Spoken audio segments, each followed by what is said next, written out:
Hello, everyone. Welcome.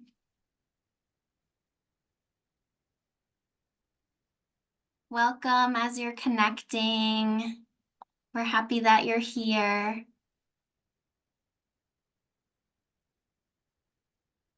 Good afternoon. Welcome. I see some folks are still connecting to audio, so I'm going to hold off for just a second.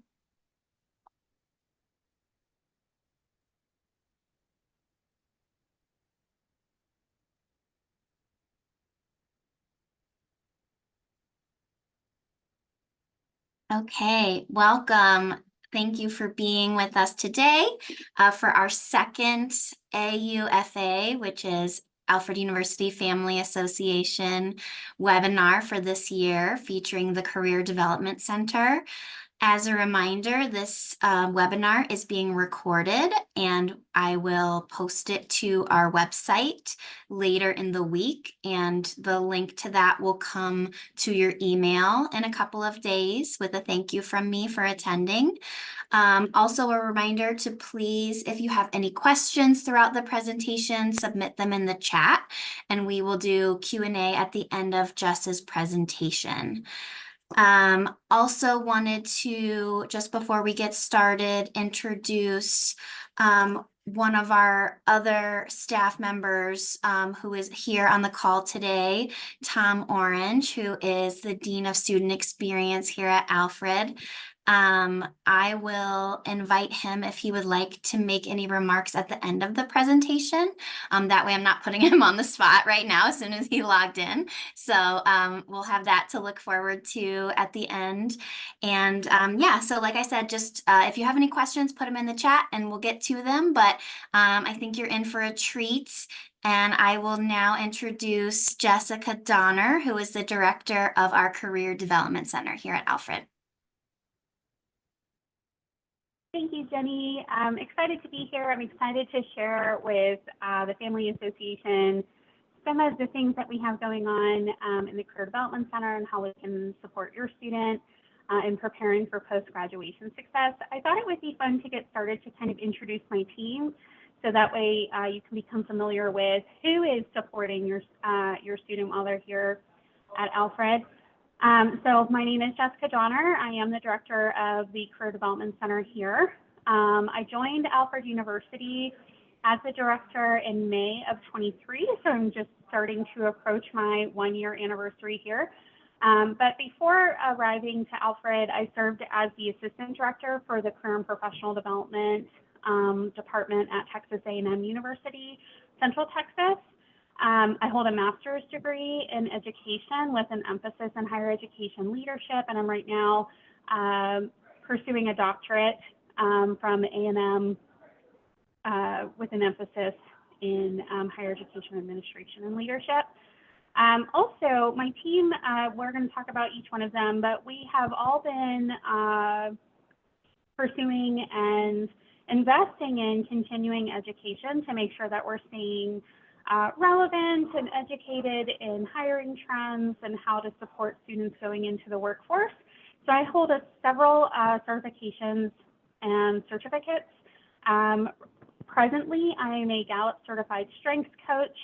I hold a credential as a strong certified practitioner from Myers-Briggs.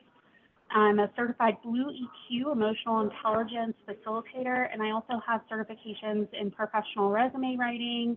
I'm also a certified digital and veteran career strategist. So those are some of the additional resources that I bring to the team to help make sure that your students are ready to go. Also on my team is Madeline Cullings. She is our assistant director. Madeline holds a master's degree in art history, and so when she joined the team just about 1.5 years ago, she started out as a career coach with an emphasis in the arts, and really brought with her a wealth of knowledge in gaining additional education and qualifications to go into some of those fine arts careers. She recently completed a certificate as a certified career coach And she is also holding a certificate or a license from Myers-Briggs in the type indicator, or the MBTI, if you're familiar, where she can help students identify their work type or work personality type. On our team is also Margaret Jordan. Margaret is our employer relations coordinator. Margaret holds a Juris Doctorate degree, so she's a lawyer by trade and by education. She spent some time as a judge in a small town here in New York, but she spent a lot of time working with the New York State Incubator Works, where she worked with entrepreneurs and employers in the area, making connections there. And so she brings to our team a wealth of knowledge in building relationships with regional employers, but also her role is fairly new to the institution. And prior versions of this role, it was a split priority for this person to meet with students but also engage with employers. And so what we did coming into this academic year is we changed up this position, making sure that we were focusing on those employer relationships and wanting to make sure that we're building strong connections for students to engage with employers. So she's 100% focused on engaging with employers and helping them to find opportunities to have meaningful connections on campus. And we are all supported by our administrative assistant, Ariel Collier, who is also a student here at Alfred University. And she has a really rich family history in the local area and many siblings who either attended Alfred University or Alfred State across the street. And so she comes to us bringing a lot of really fun energy, but she also kind of keeps us in line to make sure that everything is operating smoothly for us. So I thought it would be great to share with you some of the resources that we have to offer students here at Alfred University. So a lot of times when people think about career development, they focus primarily on our document review resources, so resume, cover letter, CV, and that is absolutely one of our highest used resources in the office, but we offer your students so much more in helping them to prepare for post-graduation success. So in addition to professional document review, we offer job and internship search services. So we can help your students identify opportunities that are in alignment with their goals and their current programs. This is a resource that's available to all students, freshmen or first year through senior, and also graduate students. We are building additional pathway relationships with employers for more internship and co-op opportunities, but we can also help your students learn how to navigate different job search sites, identify the value in creating a strategy and how to manage their search. So it goes a lot deeper than simply just saying, here's a job, apply for it. We're really wanting to be a thought partner and help your students learn how to identify opportunities, how to update their documents, and be prepared for hiring conversations. Part of that includes our interview preparation resources. So we do offer mock interviews where we can help students create a strategy for going into an interview. We can also create a simulation of an interview, which is one of my favorite things to do, one-on-one. We can also create panel scenarios. We can do phone interviews and also virtual interviews with students to help them to get ready to have those conversations. But we can also talk with them about what to expect in going into an interview. So for some young professionals or new professionals going out into the field, they may not be sure about like what to expect whenever they get somewhere, or how they might be able to prepare themselves for a virtual opportunity. So we can talk through all of those different types of resources with them to make sure that they're feeling their best. Part of that, not on this slide because we're going to talk about it a little bit more, is also Cheryl's Closet, which is a free resource here on campus for students to get some gently used professional clothing if they forgot to pack a blazer when they were getting ready to come to campus or come back to campus after winter break. They can always visit Cheryl's Closet, but we'll talk a little bit more about that in a minute. We also offer networking assistance and opportunities to students. So a big part of Margaret's job is identifying employers who are interested in recruiting talent from Alfred University and bringing them onto campus so that they can have meaningful connections with your students. and help them to prepare for getting experiential and applied learning while they're here, but also preparing them for post-graduation career success. We have a number of events that we're going to talk about at the end of the presentation that we offer on campus, giving your students opportunities to practice and learn networking techniques, but then also have some real world scenarios where they're engaging with employers as well. We have our Applied and Experiential Learning Program. It's also referred to as APEX, which we'll talk about as well. This is an incredible opportunity for juniors and seniors to get some additional funding to offset the cost of an experiential learning opportunity like internship or co-op or research. We offer career assessments. So I talked a little bit about being a Clifton Strengths coach, having a certificate or certification with Myers-Briggs for the Strong Interest Inventory.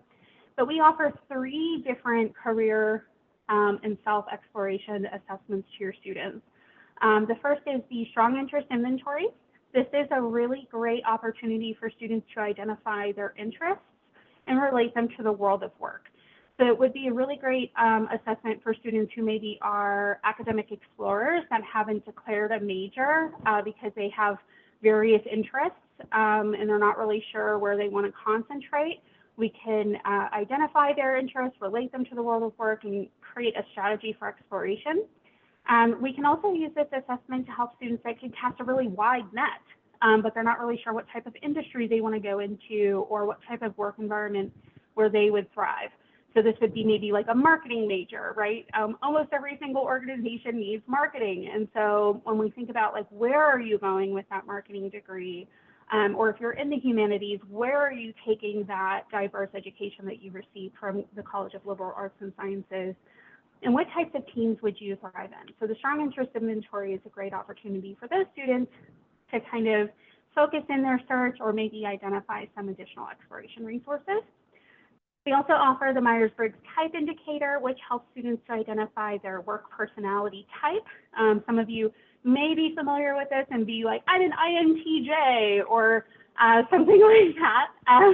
Tom is an INTJ. I am an ENTJ. So I'm introverted.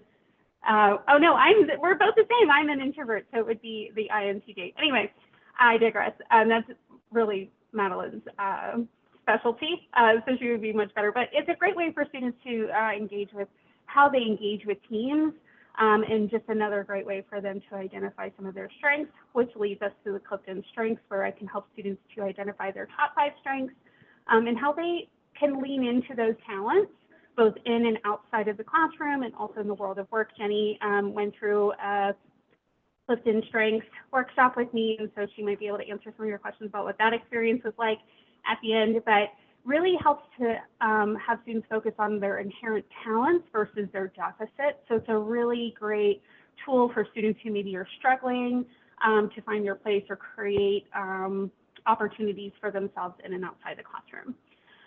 We talked about employer relations. We're developing a really robust and intentional employer relations strategy so that we can make sure that all of our students that are coming to Alfred leave hopefully with a job or some prospects and have opportunities to have meaningful engagements with employers while they're here.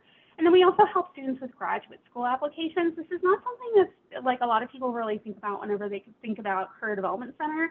But whenever you're applying to graduate school, you're often asked to supply a lot of information that you might also need for an application for a job. Things like a resume, letters of recommendation, personal statements, and we can help students with all of those types of things and support them in their graduate school application process. We can also talk with them about graduate school programs that they've identified and help them to do like market analysis about potential jobs in those areas or where they might want to go after graduate school, so we can have a really interesting conversation with seniors that are considering graduate school. Also our alumni who are considering going back to school. All of our resources continue to be available after graduation to all of our alumni. I'm going to pause there. Jenny, do we have any questions that are burdened that I should answer right now? Not yet, except we had a request for if you can just talk a little slower. Okay. One person was having a hard time understanding you, but we turned on the captioning, so I think that might have helped a bit. Cool. No, yeah, I appreciate that. I will do my best. And if Thanks. I start going, I get excited. So if I start get going again, just like wave at me and I will slow down again. Thank you for that. You got it. All right. So I'm really excited to talk about the Digital Badge Program, our Career Readiness Digital Badge Program that we have here. This is a new initiative for our office. We did a soft launch of it. I'm going to call it a soft launch last semester, but the truth is that we inadvertently invited everybody to participate in the Digital Badge Program with no warning, and that was a learning experience for us. Basically, what happened is we published the program, and something happened on the back end and sent out a notification to all students that they were enrolled in a course, and it caused a little bit of confusion, but it was a lot of fun to kind of engage with those students who were wondering what it was. But we've done a more efficient and purposeful soft launch of the program this semester. These digital badges are an opportunity for students to develop their career competencies. And so what it does is it creates intersections for students by leveraging gamification techniques to encourage them to engage in and outside of the classroom with the career readiness competencies. The competencies were defined by the National Association of Colleges and Employers, which is a national professional development organization for career services professionals and employer recruiters. So what they did is research with industry experts, higher education partners, and students to identify those skills or competencies that employers are looking for in new talent. And they came up with this list of 8 competencies that have been recognized as what's needed in the workforce today, regardless of expertise. And so with this co-curricular initiative, it encourages students to participate in relating their experiences, both in and outside the classroom, to the core language that's used to define skills and competency in the workplace. It's going to help them to see the work that they're doing in and outside the classroom, the engagements that they're having, and how all of those experiences are preparing them for post-graduation success. And the reason why we came up with the Career Readiness Digital Badge Program is because employers often claim that some of the soft skills that we all take for granted that are important in hiring decisions as being equally important to technical knowledge that they're learning in their specific field. But they also believe that students are lacking in these skills. The interesting thing about the research says that students believe that they have these skills. So what the problem is having that articulation, the communication of those skills between the student and the employer, and helping them to find common language to describe those competencies that are being sought and that are possessed by our students. And so the Digital Badge Program is an opportunity for students to invest in themselves and develop these competencies that are in high demand by employers. But then we also sweeten the deal a little bit by giving them a digital badge. And so this is what the digital badges look like. These are the real live badges. I'm really excited about them. They're gorgeous and interesting. But 8 competencies equals 8 badges. A student completes 4 tasks that are prescribed to them. And they must go out and do these things, and then they turn in some evidence to us. And all of our assignments, if you will, for the Digital Badge Program are meant to be reflective in nature, helping the student to create the habit of relating their experiences to the world of work and how that's helping them to prepare. So once they complete those 4 tasks, we review it. We offer some really great feedback to them to encourage additional lifelong learning and investment in that competency, and then we issue them a badge. We have partnered with Credly to support our digital badge program to add a level of validity to our badges. So students will get instructions on how they can download the digital badge graphic and link it in their LinkedIn profile, on their email signature, or any of their other professional profiles that they might have out there. If they're like part of an organization, they could put it out there. And then when a colleague or a prospective employer clicks on that link, it's going to take them to Credly, where they'll get some information about what the badge is, what the student had to do in order to achieve it.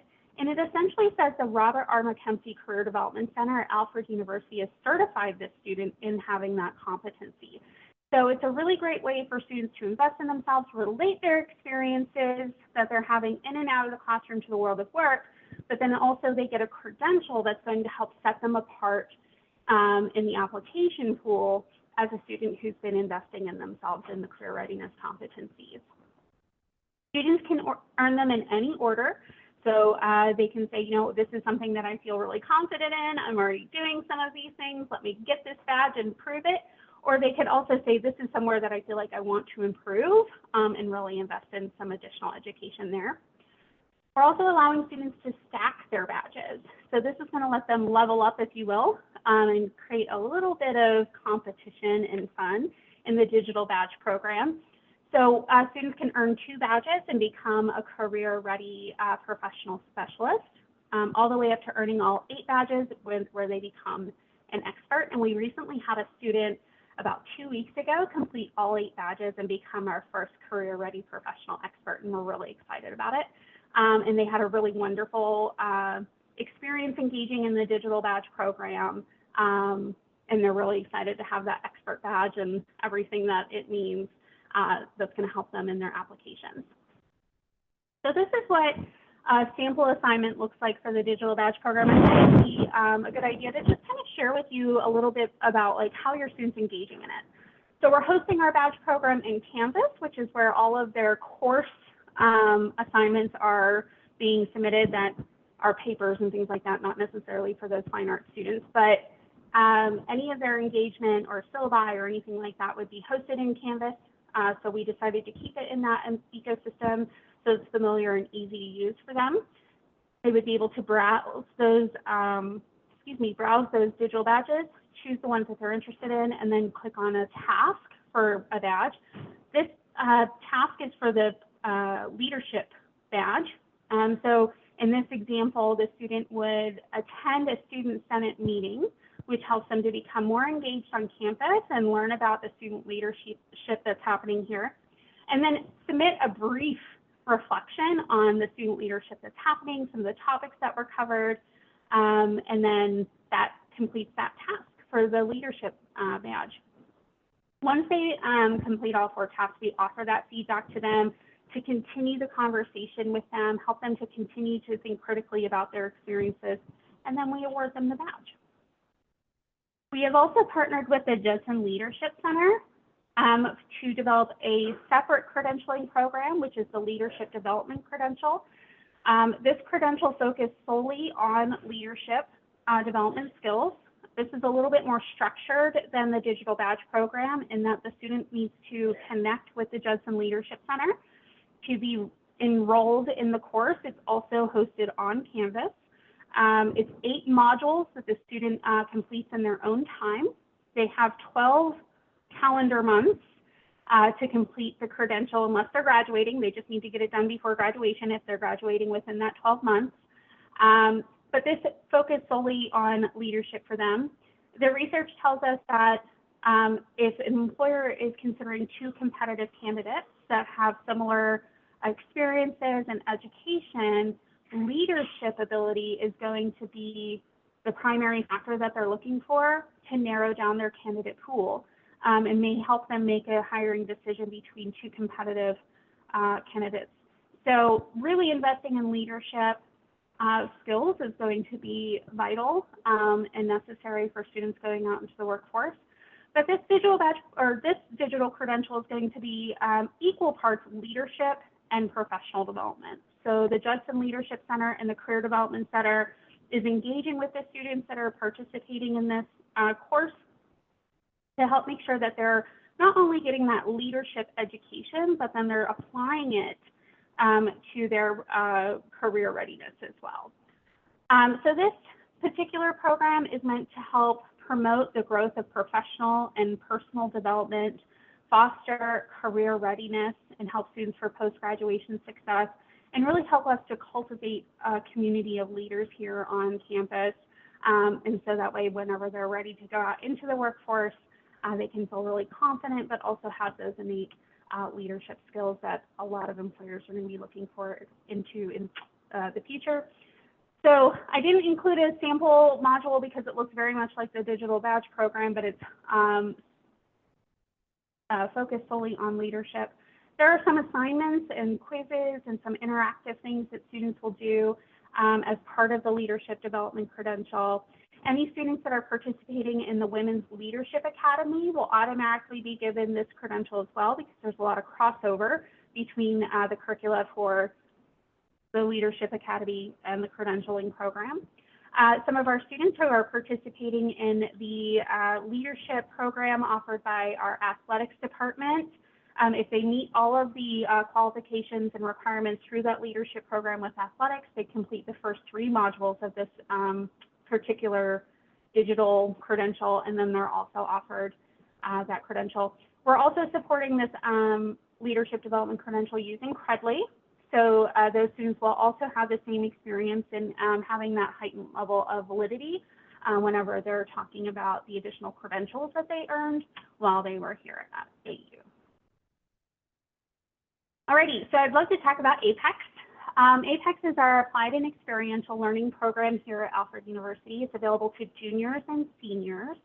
This is an opportunity for students to apply for up to $1,000 to help offset the cost of an experiential learning opportunity, which can look like a lot of different things. We've really opened up to encompass a lot of different types of experiential and applied learning, given the diverse nature of our students and our programs here. So the different types of experiences that students might apply these funds to would be for internships and co-ops. So we are always advocating for paid opportunities for students, but we do know that there are some opportunities that might be for credit and not come with a paycheck, or might be underfunded by an organization where the student wouldn't necessarily be earning an income while engaging in that experiential learning opportunity on site. And so they can apply for up to a $1,000 award to help offset those costs. We have students that are in clinical placements, practicum, things like student teaching, that kind of thing, that have taken advantage of APEX to help offset the cost of travel expenses or any other type of expenses that might be included. So like our student teachers that used APEX last semester while they were at their placements, used their funds to buy supplies to do activities with students in K through 12 scenarios, use it for daily lunch, use it for mileage because they were going to be traveling because their placement was 45 minutes away and they weren't going to be earning a paycheck. We also had a couple of students that were non-traditional students that had some other familiar obligations.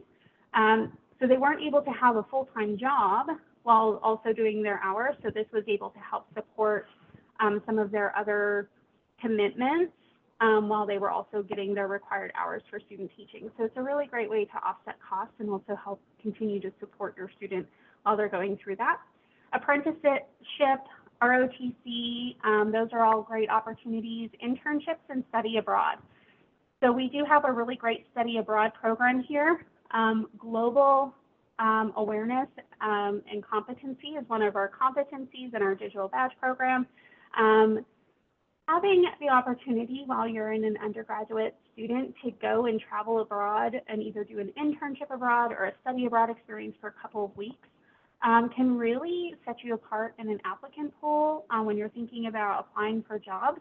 But also the wealth of knowledge that comes through those experiences can't be replicated on campus. And so being able to engage with students from other countries, learning more about international business and travel can go a really long way. And so we have a lot of students use this to offset the cost of that abroad travel, which makes it more equitable and accessible for students. We also allow students to use the APEX program to support their undergraduate research and their capstone projects. So any projects that they're doing to satisfy the completion of their degree program. So for some of our students that are over in the School of Art and Design, their senior showcases can be supported by APEX. But if a student is doing some undergraduate research, this could be used to compensate their time, because a lot of times they're not getting paid to do that work. And so they can use APEX to help make sure that they stay fed and that they can continue to have quality of life while they are engaging in that research.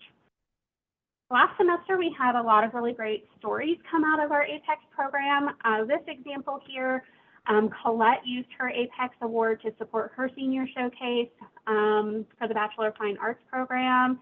She used her funds to prepare her studio space in the Turner Gallery here on campus. And she had her exhibit on December 9th. And because of the effort that she was able to put into preparing her space and preparing her art to be showcased in its best way, she was able to sell one of her pieces. It was her first professional sale of one of her pieces. It was a big deal for her. It's a big deal for us, but it's a really great example of how those funds might be used beyond mileage or daily meals or some clothing.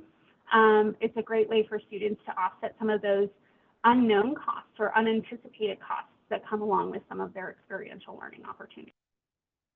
So Colette was really excited to have used the APEX program. A lot of other students might take advantage of less accessible or cheaper, I'm going to say more affordable spaces to showcase their work, but she was really able to dedicate these funds in preparing that space, which made it more accessible for folks to come and visit her showcase.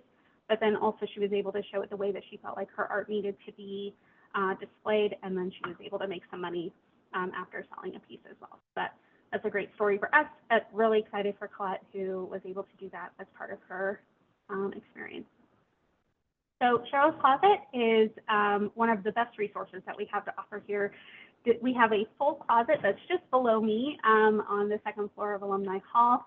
That is stocked with professional attire for students to use for any type of professional experience that they might be having, whether they're going to a networking event, if they are participating in an interview, if they're giving a presentation or going to maybe a poster presentation that happens a lot in our arts or sciences. If they're going to a conference, they can come and take some clothes out of the closet. We have really done a lot of work over the last academic year or last semester to really kind of refresh the closet experience for students. We've really turned it into like a boutique type of experience to hopefully eliminate some of the stigma that might come around with using this type of resource on campus. But it's fully stocked by donated clothing by faculty, staff, and families.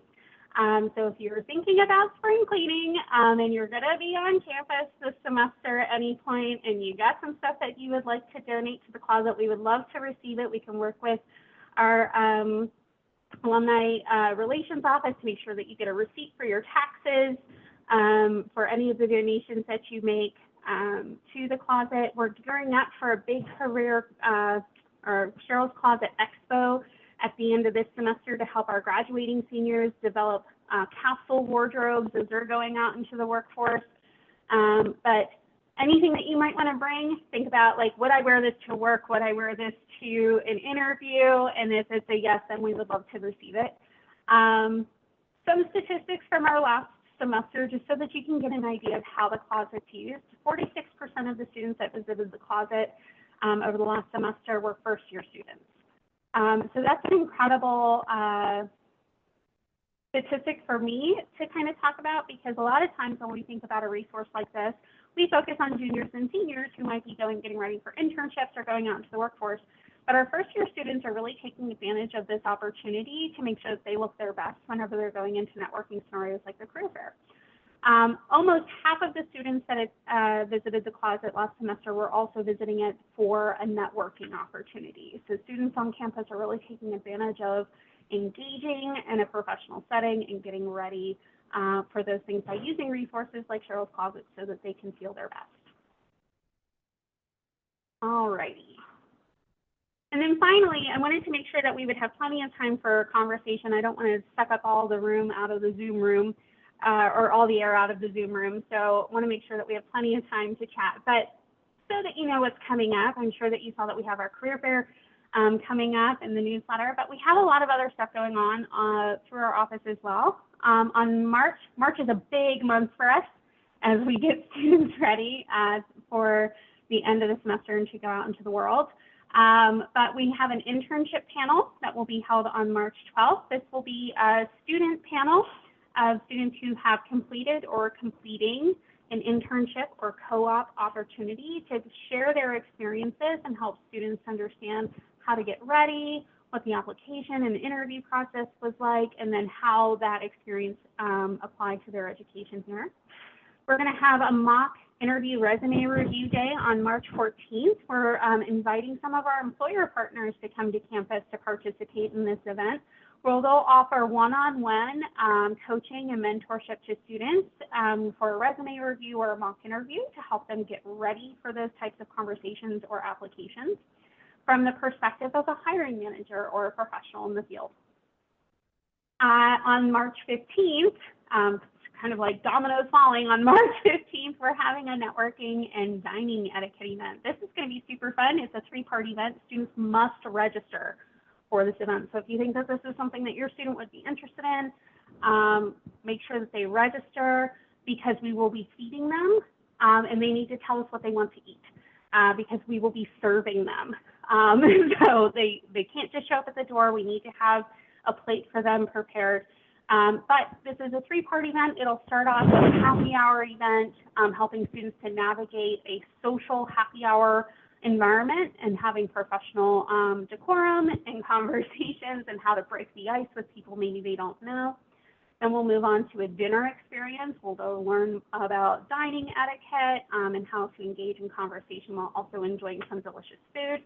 And then we'll go into a dessert event, which is meant to simulate some of those networking events that happen in the workplace, right? Whenever your employer brings together people from different parts of the organization, you might not see each other often or work with each other on projects, but you come together, maybe have some ice cream, or you listen to some, like here we have like convocation and campus conversations where they give us some food, and then we hear a presentation about updates from the president and the leadership of the university, and then there's time for us to shake hands and engage with folks that we don't get to see very often. So the dessert is going to mimic that.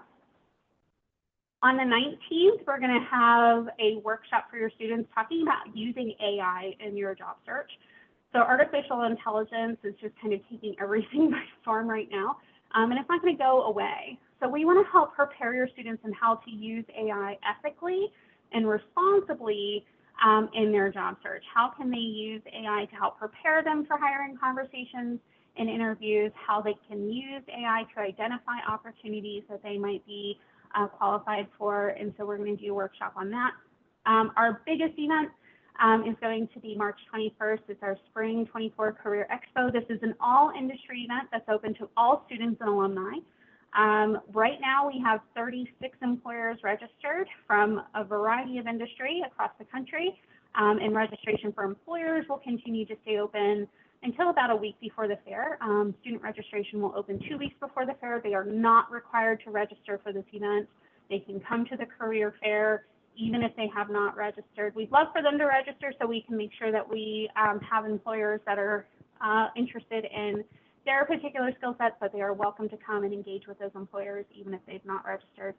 And then finally, on April 24th, at the end of the semester, we are going to have Cheryl's Closet Expo, where we're going to clean out the closet. We're going to take up a space on campus and create a shopping experience for students to come in to take a number of items, create a capsule wardrobe. We'll have some information on how to create and manage and maintain a capsule wardrobe for the workplace to really help students to become prepared for any of their experiences that they're going to have over the summer, or if they're graduating this semester, to go out into the workforce ready to go, making sure that they have business attire that's going to be appropriate for the environments that they're going into. So I'm actually going to leave it on this screen in case you wanted to write any of those down. But that is the bulk of my presentation. I would love to hear from anybody, any questions that you have, any comments, any things that you think that we could be doing more of, or anything like that. Thanks, Jess. Okay, so we do have a few questions already that I'll give to you. So this one, since we were just talking about Cheryl's Closet, we had a question, is Cheryl's Closet also for men? Most of the info I see includes pictures of women and the name implies for women. That's a great question. So Cheryl's Closet is actually named after Cheryl Blanchard, who's one of our trustees at the at Alfred University. It's named after Cheryl because she gave us the initial funding to create this incredible resource. So that's why it's named Cheryl's Closet. But yes, it is available to both men and women, but we also have a section that is created for gender neutral clothing. So if we have any non-binary, transgender students that are looking for more gender neutral clothing, we do have resources for them as well. Awesome, thank you. And then this goes back to the badges that you were talking about. So how are these options for different badges and testing communicated to students? So we have a number of communication channels that we use to engage with our students. So they receive direct contact from our office via email. We also have social media on Instagram, Facebook, LinkedIn, and we're developing TikTok. We had a TikTok, I'm going to call her an intern, and she graduated. So I'm not cool enough for TikTok, so we're trying to figure that out. But we are on Instagram, Facebook, and LinkedIn, where we do some communication there.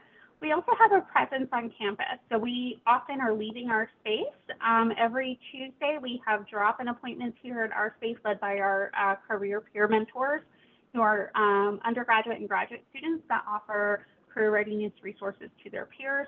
But then also our assistant director, Madeline, is out on campus every Wednesday afternoon from 1 to 4 p.m.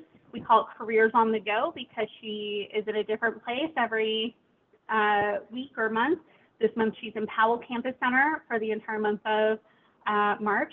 So if you have a student that has a quick question or maybe is feeling intimidated in doing a one-on-one appointment with us, they can just stop by her table in the lobby, ask a quick question, and be on their way. They don't have to feel pressured to come and give us a whole half an hour or hour of their time.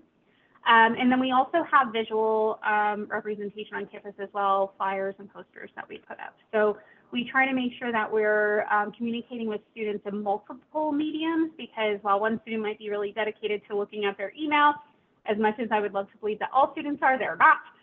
So they might be relying on social media. So we try to cover all of our bases and be communicating with them in a multiple mediums. Thank you. I love that. I didn't know about the staff traveling around. That's so cool.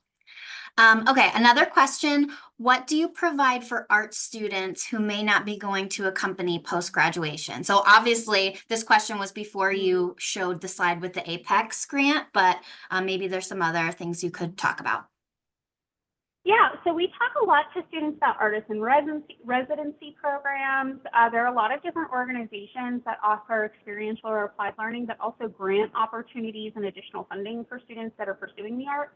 We just recently, it's not on my upcoming events because it's in the past, but we held an event for the School of Art and Design where we brought some alumni and organization partners to come and talk about how students can prepare for post-graduation success, specifically through the lens of the arts, right? Like, so if you are maybe not going into like a traditional corporate position or industry position, how can you continue to develop your art and invest in your art, but also make sure that you are fed and sheltered?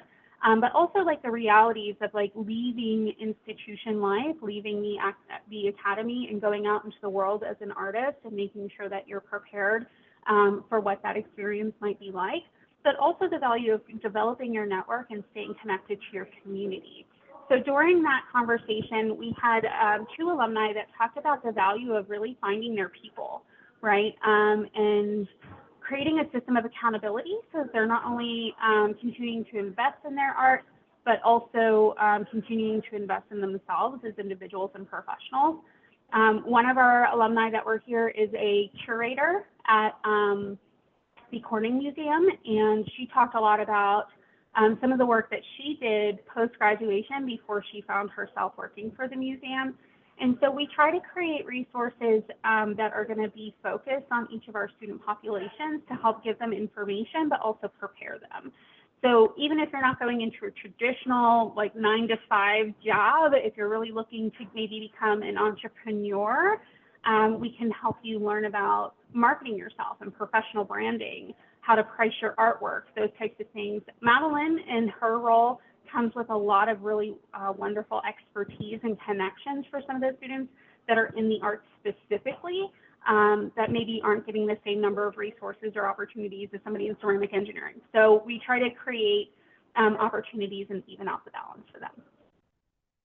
Awesome, thank you. And it seems like we have a few, at least, families of art students here. So a similar question, do we have any resources to help art students in particular find internships?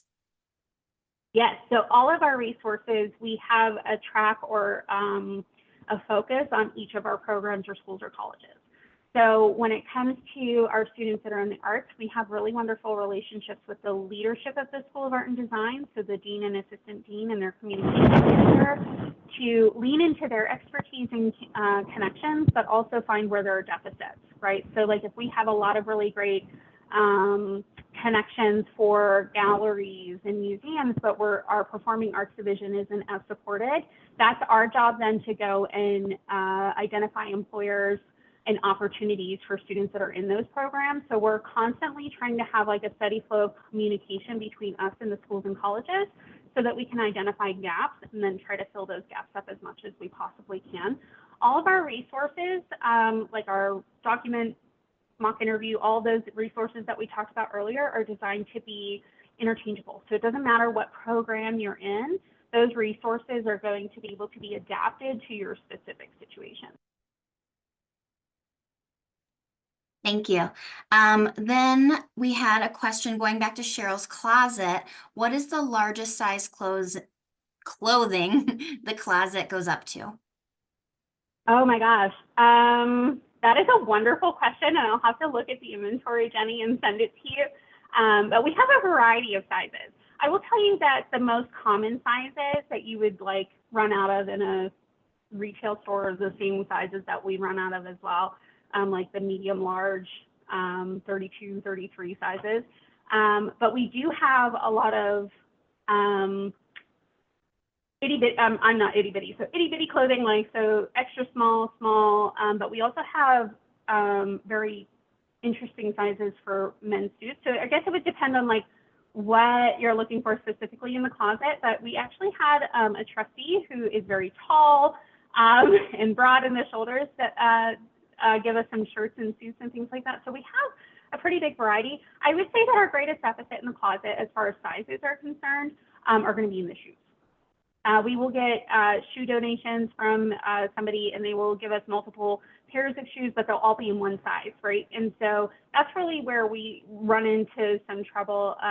We're looking into potential solutions and, partnering with some of the local retail stores, and some, like JCPenney's has a really great program for students to go and get ready to be dressed for success and steep discounts. So we're looking into ways to capitalize that. Our footprint here, where we're located in Alfred, New York, makes it a little bit more difficult for us to identify some of those opportunities, but we're looking for how we might be able to partner virtually through Macy's and JCPenney's. But really, the sizes like in our clothing is really vast. I would say that we have a really wide variety, from small to extra large, and but our shoes is probably where, if I was going to be super honest, is where our sizes suffer the most. Yeah, and I would just throw in to the person who asked this or to anybody, if your student is concerned about, whether or not we might have their size before they go in, feel free to either have them reach out or you reach out to either myself or Jess, and we can check on that for you if that would help your student feel more comfortable. Yeah, whenever they schedule an appointment with us to visit the closet, we do ask them for sizes or styles that they might be looking for so we can pull some things for them. But most of our students that visit the closet are doing it as a drop-in. They just come in. So our hours are 9 to 4, Monday through Friday for the closet. We just ask that they check in with us here in our office, and then they can go down and shop the closet. Excellent. So that brings us to the end of the questions that we have. I'm going to turn this over to Tom Orange as promised. And if anybody else has questions, get them in while Tom is speaking. And you'll have one tiny chance when he's finished before we all say goodbye. So here, it's over to you, Tom. All right, well, thank you and welcome this afternoon. What I really want to say is that, so I've been at Alfred University for about 8 months now. And one of the interesting things about Alfred, because of our size, we do offer an awful lot of opportunities for students. And things like the Career Development Center is one of those. The Digital Badge program is great. The APACS program is great. Judson Leadership Center. And so it's really interesting that students have all of these opportunities for a campus as small as we are. The opportunities available to students are just tremendous. And encouraging students to take advantage of those opportunities is our struggle, right? And so how do we get students to engage with us and understand that these are things that they might not get at a large institution. It might not be available to them, or it might not be available to them in the same way. And so I used to do this at my old institution as well. I do it here. I'll ask incoming students, I'll say, why are you here? Why did you choose to come to college?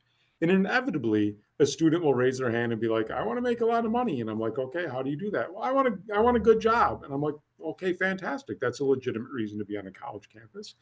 How are you going to get that good job? It's like, well, I have to get a degree. And I'm like, okay, that's great. But what's that thing that's going to set you apart? Because when you go for that job interview, everybody else is also going to have that degree. So what is going to set you apart? And it's those little things. It's the soft skills that you learn. It's those digital badging programs so you can learn those extra little things. It's the outside of the classroom things that you pick up. It's the reflection on yourself to know what your strengths are and what your areas of growth might need to be. And so when you know yourself and you can reflect on yourself, going through some of the things that they have at the CDC, it makes you understand what you need to build on.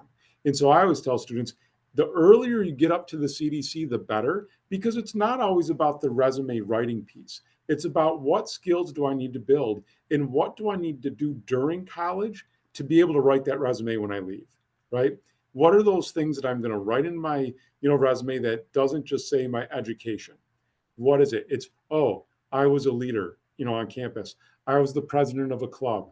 I did X, I did Y. Those opportunities are available here at Alfred, but the individuals at the CDC, and Jessica has created this great team up there, and she's fantastic. Said she talks fast because she has so much energy and passion for what she does, which is just fantastic. And it's actually very, very infectious when you're around her to get that energy and passion. So, but her team is great, and going up there and getting those opportunities to speak with them and to learn a little bit more about yourself in your first year or your second year allows you to set up some pathways. And so you say, hey, what do I need to do to be successful in college? There's that piece that in student experience we talk about, we get students ready for the classroom. But what we also do is get them ready to walk out the door. And that's what part of this is. And so understanding the things that you need to develop on the way through, again, we always try to encourage students, don't do this. We're not going to turn them away, but don't do this in your, the last month of your senior year. Oh, help me write my resume, and then try to figure out what to put in there. If you do that in your freshman year or your second year, by the time you get to that, fourth year or fifth year, as it may be, you know what to write in your resume. You've done the things. You've done the internship. You've done the applied or experiential learning. You've been on the digital badging program. You've done some leadership development. Then when you write your resume, you've got things to put in there, and you're not searching. You're now taking things out or putting things in the proper order because you really focused on it. And so I encourage you to, have your students, go up and visit, just say hello, ask what they can do for you, and really start to kind of develop those ideas of what you need to do when you sit down and there's 12 other people interviewing for the same job. How do you stand out? And those are the things I think that we really help students do at AU. But through the CDC, it's even more so. They do a great job up there. So I would really encourage your students to visit. Thank you so much, Tom, and thank you, Jess, and thank you all for being here. I hope that you are feeling as invigorated as I am after hearing from those two, and that you're ready to call or text your student and get on them to make sure they get to the Career Development Center. Thanks again for being here. Thanks for trusting us with your students. Please save the date. Our final webinar for this academic year will be on Tuesday, April 23rd, and we'll highlight other resources for student success. So you'll get some information and email from me about that as always, but we look forward to seeing you again in the future. Thank you.